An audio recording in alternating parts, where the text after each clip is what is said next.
Today, we're pulling back that curtain. 15 items cowboys carried every single day. The unseen essentials, the improvised fixes, and the personal treasures that reveal how brutal, clever, and human the Old West really was. No myths, no movie magic, just the truth about what a man needed when the land itself was trying to kill him.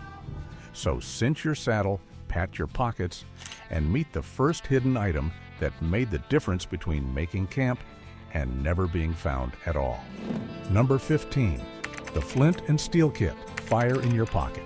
Out on the frontier, a cowboy's first priority wasn't his revolver, it was fire. Not the kind you see in saloons or camp songs, but the quiet, stubborn flame that kept a man warm, cooked his food, dried his clothes, and warned back the dark. Fire was survival, and you didn't trust your life to chance. That's why nearly every working cowboy carried a small flint-and-steel kit, tucked away where eyes wouldn't wander. Before mass-made matchbooks and paper strikes took over, the reliable way to spark a flame was simple: a shard of steel, a piece of flint, and a pouch of charcloth or tinder. Many cowboys kept theirs sealed in oilcloth to protect it from rain and sweat. Others carried a brass or tin match safe, a tiny cylinder or box designed to keep matches bone dry on a long ride. Trail diaries from the Chisholm and Goodnight loving drives mention men losing fires to sudden wind or night storms and having to rely on the one rider who'd kept his kit dry. A single spark could mean hot coffee at dawn or shivering through the night on ground harder than a coffin lid. Archaeologists still find these flint strikers and metal safes at abandoned line camps and old drover sites, their edges worn smooth by years of rubbing in a pocket. They weren't flashy, they weren't talked about, but without them, a cowboy didn't last long. The myth says cowboys live by the gun. The truth is simpler. If you wanted to survive the West, you carried fire on you always. Number 14, the folding pocket knife, the tool that never left a cowboy's side. If a cowboy's revolver settled trouble, his pocket knife prevented it. This little folding blade wasn't a decoration or a luxury. It was the one tool a rider reached for more than anything else he owned. Cutting rope, trimming rawhide, opening cans, the knife handled all the small jobs that kept a man moving through a world that didn't forgive carelessness. When factory-made jackknives became widespread after the 1860s, cowboys bought them cheap from hardware wagons, general stores, or traveling peddlers. Most were simple 2- or 3-blade folders with bone, wood, or horn scales, worn smooth from years of sweat and dust. Some riders sharpened their knives so often the blades curved inward like paring knives, reshaped by use rather than design. Look at surviving trail gear in collections from Dodge City to the Panhandle Plains Museum, and you'll see the same story. Pocket knives with broken tips, cracked handles, and edges ground thin from constant friction against a whetstone. These weren't showpieces. They were the backbone of daily work. Number 13, plug tobacco, the frontier's currency you could chew. The West didn't just wear a man down, it chewed on him. Long hours in the saddle, windburn, dust storms, and the kind of silence that gnawed at the nerves left cowboys craving something to steady their hands and settle their thoughts. That's why plug tobacco became a near universal pocket item. Not because it tasted good, but because it did a dozen jobs nothing else could. Most cowboys carried a small wrapped block of it in oilcloth or buckskin, tucked deep into a coat or trouser pocket where sweat wouldn't ruin it. A man could slice it with his pocket knife, trade it on the trail, bribe a cook, calm a restless horse, or share a chew around the fire to break a hard day's tension. For drovers and ranch hands paid irregularly, tobacco often worked as a second economy, a currency that didn't need a bank. Invoices from frontier general stores show plug tobacco sold in staggering quantities, and archaeological digs at old line camps routinely turn up fragments of wrappers and tins. Even the pieces hardened like brick were kept. Cowboys softened them with a little water or held them in their cheek until they warmed. Number 12, the hidden money pouch, Wages you didn't wear on your sleeve. A cowboy might have ridden for months to earn his wages, but the West wasn't kind to men who carried their money where others could see it. Pockets tore, saddlebags vanished, and the wrong pair of eyes could size up a man's worth before he ever stepped inside a saloon. That's why many riders kept their coins tucked away in small hidden pouches, stitched inside trousers, buried in coat linings, or tied off in scraps of leather soft enough to disappear in a pocket. These weren't fancy purses. Most were little more than drawstring sacks or folded pieces of hide worn smooth by sweat and silver dust. Some cowboys wrapped their earnings in cloth to keep coins from jingling, while others pinned their pouches shut so a thief couldn't slip a hand in while they slept. On long cattle drives, trail bosses warned men to divide their pay into separate pockets, so no single cut purse could ruin them. Store records from Kansas rail towns show how quickly cash changed hands, and dig sites at old bunkhouses often turn up scattered coins in corners, lost through ripped seams or dropped during hurried mornings on the trail. Money was fragile out here, and everyone knew it. Number 11. The sewing kit, stitches that kept a man in the saddle. Clothing failed long before courage did. A ripped sleeve, a blown trouser seam, or a torn saddlebag could ruin a day's work. And on the frontier, a simple tear could snowball into real danger. That's why most cowboys carried a tiny sewing kit, a housewife, rolled tight in buckskin or cloth and tucked deep in a pocket where it wouldn't spill. Inside were the bare essentials: a needle or two, a scrap of beeswax, strong thread, maybe a spare button saved from a worn-out shirt. Some riders added thin strips of canvas or leather for patching emergencies. It wasn't pretty gear, but it was the difference between riding on and riding home half-dressed. Cowboys learned the hard way that trails shredded fabric as quickly as wind shredded nerves. Diaries from the Pecos and Llano Estacado drives mention men mending shirts by lantern light or stitching trousers while their coffee boiled. Others repaired saddle skirts or patched cinch straps to keep their rig from collapsing on the next hard climb. Surviving housewife kits and collections from Texas to Wyoming show needles bent from use, thread spools rubbed flat, and wax-darkened cloth rolled tight enough to fit in a palm. The work was slow, awkward, and often done with fingers numbed by cold or blistered by rope. But the West didn't care how a man felt. It cared whether he showed up ready the next morning. And sometimes a few quiet stitches were all that kept a cowboy going. Number 10. The pocket whetstone. The little stone that kept every blade honest. Steel dulled fast in the West. Rope, rawhide, dust, and daily work turned a sharp edge useless by noon, and a dull knife was more dangerous than a rattler under your bedroll. That's why so many cowboys carried a small whetstone tucked in a pocket or wrapped in a strip of cloth, a quiet tool that rarely left their side.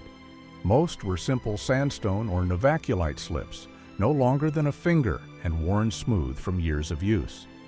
Cowboys bought them from hardware wagons, snipped them from larger stones, or kept the same one they'd carried since boyhood. A few even drilled holes through the corner and tied them to a thong so they wouldn't disappear during a muddy camp or a long ride. Sharpening wasn't a chore. It was a ritual. Trail journals mention riders kneeling by the fire at dusk, dragging a blade across the stone with slow, practiced strokes while beans simmered and horses settled for the night. Hunters, scouts, and ranch hands all did the same. A sharp blade meant clean cuts, safe fixes, and work done without bloodshed.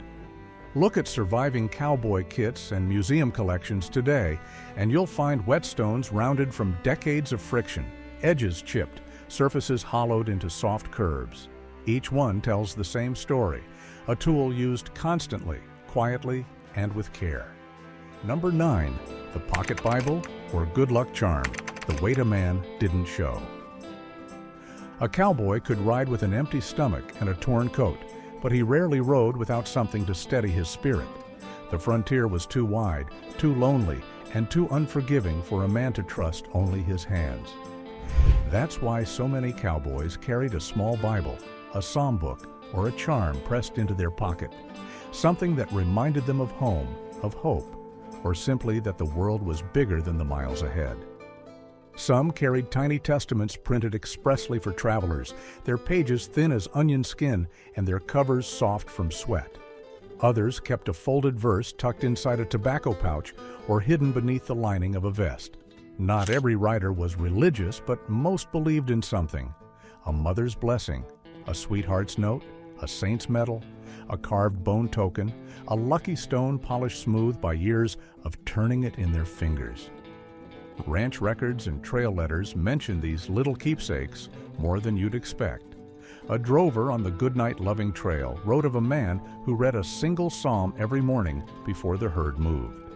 Another mentioned a partner who rubbed a silver coin before every storm, claiming it kept lightning off the ridge. Whether it worked didn't matter. Belief itself was the point.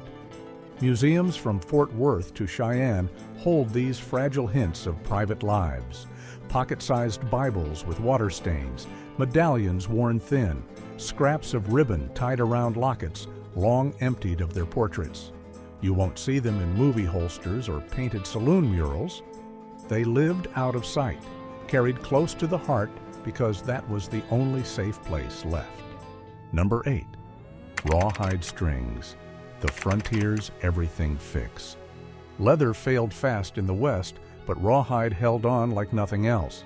That's why cowboys kept thin strips of it tucked away in pockets, saddlebags, or knotted onto their belt, lightweight, tough as wire, and ready to patch almost anything the trail tried to tear apart.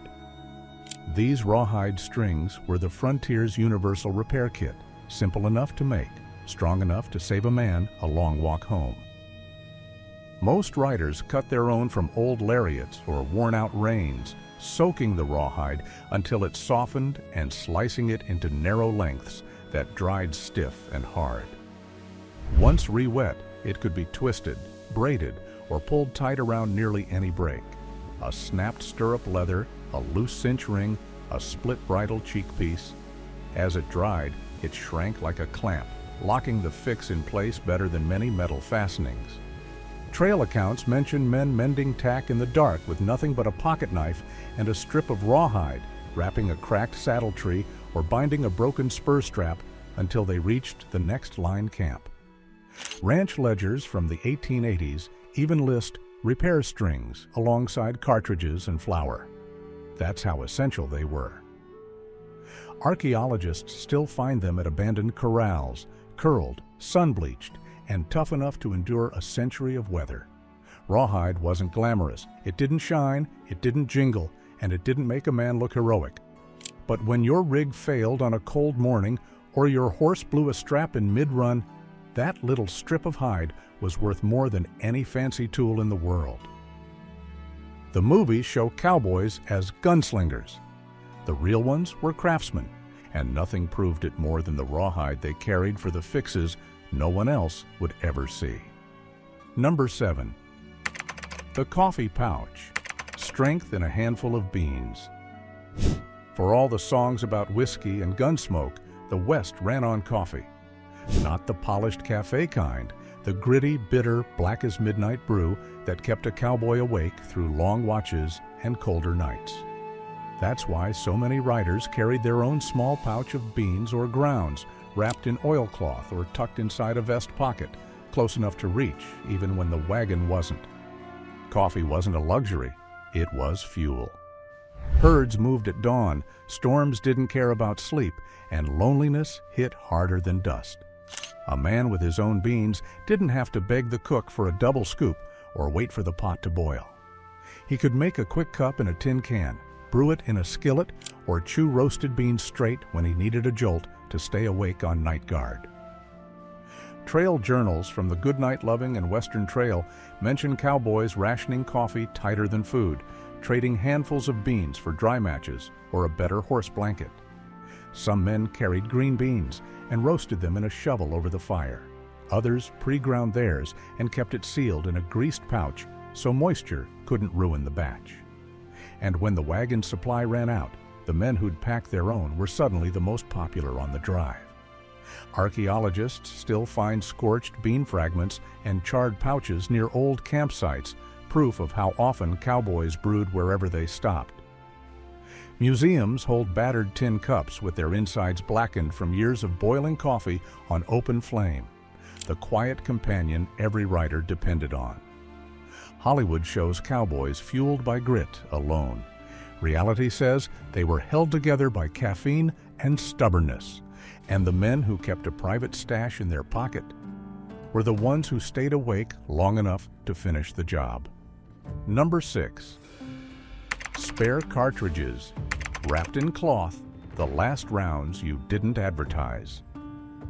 A cowboy's life didn't hinge on how fast he could draw. It hinged on whether his gun still had something left to fire.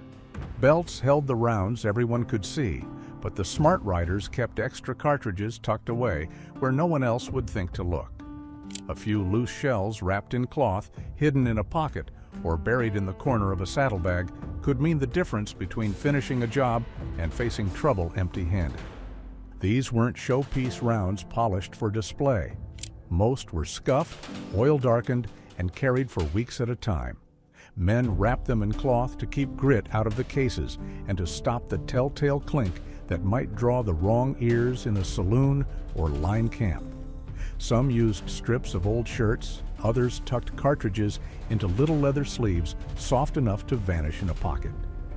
Hardware catalogs and frontier store ledgers from Kansas and Nebraska list loose ammunition sold by the handful, not the box, because cowboys often bought only what they could afford to hide away. Trail accounts mention riders checking these secret stashes before long crossings, making sure each cartridge seated true and hadn't corroded in the heat. Museum collections today occasionally turn up jackets or vests with tiny worn bulges stitched along the inside seams, proof that ammunition didn't just ride on belts. It rode close to the body, invisible unless you knew where to look. Number 5. Miniature playing cards, a game you could hide in one hand. Not every item a cowboy carried was meant for work. Some were meant to keep a man sane.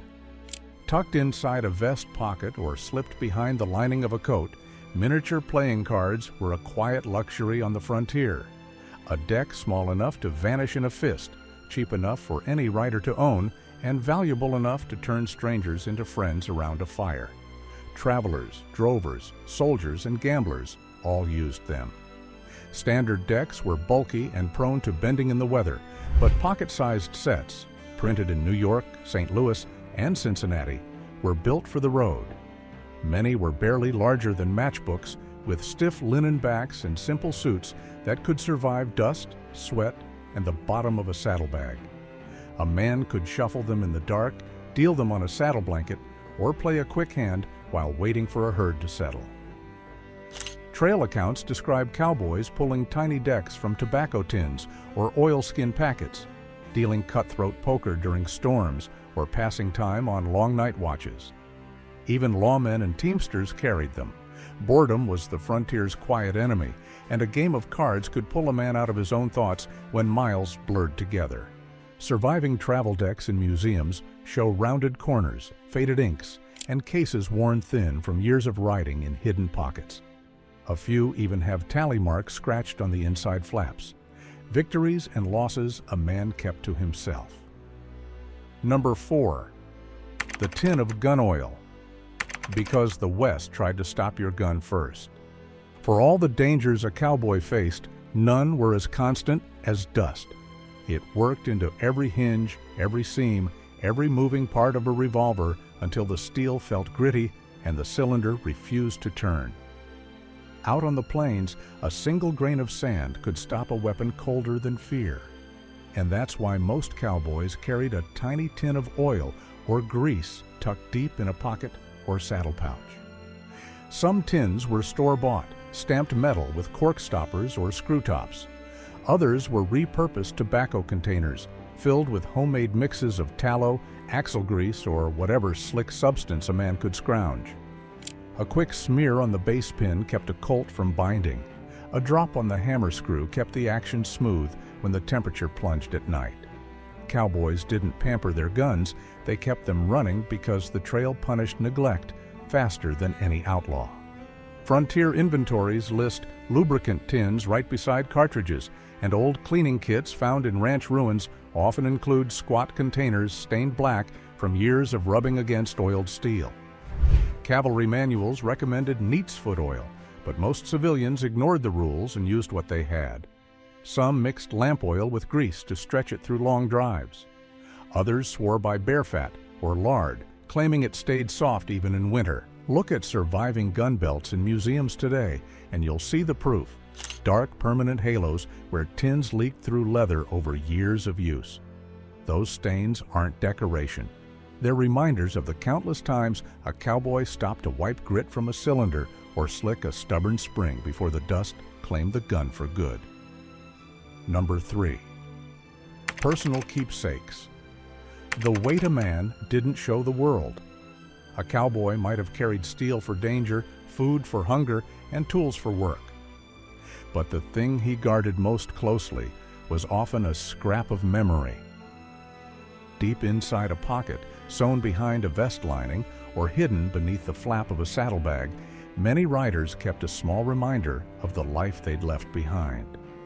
A photograph creased to softness, a lock of hair tied with twine, a folded letter worn thin at the edges from being read too many times. Some men carried their mother's parting note.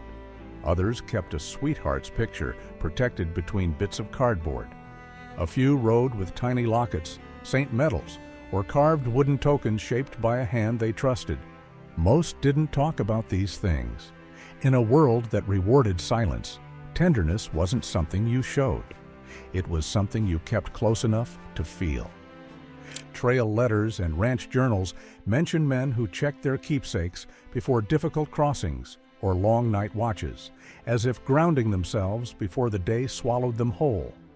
Archaeologists have found personal items tucked inside graves and abandoned cabins, rings wrapped in cloth, tiny portraits, faded ribbons pinned inside coat linings. The objects meant nothing to anyone else. That's precisely why they mattered. Number 2. Money hidden in the hatband, the secret bank no thief thought to check. A cowboy's wages were hard-earned and too easily lost. Pockets tore, saddlebags disappeared, and a drunk hand in a saloon could clean a man out before he even felt the touch. That's why so many riders hid their cash where no thief would ever bother to look, folded flat beneath the hatband of the one piece of gear they guarded with their life. It was simple, silent, and nearly foolproof.